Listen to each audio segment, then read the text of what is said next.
Hey everyone, in this video, I'm about to show you how to connect n8n to Airtable. First, go to the n8n website and make sure you log into your account. Now, click on the plus icon at the top right corner to start create a new node. In the search bar, type Airtable and click on it from the results. Next, click on Actions to view available options. From the list of actions, select Create a Record. This allows you to add new data to your Airtable base. Now click on Select Credential and choose Create New Credential. Once the credential window opens, enter your Airtable API key or connect your Airtable account securely.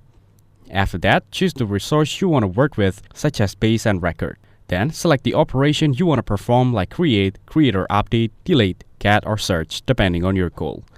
Now pick the Airtable and the specific table where you want to create or update a record.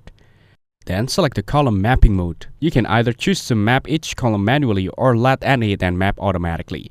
Finally, go back to your workflow and check everything to make sure it's set up correctly. This way, your n8n workflow will now be able to connect and work directly with your Airtable data. Thanks for watching. Hope you found it useful. Don't forget to like and subscribe.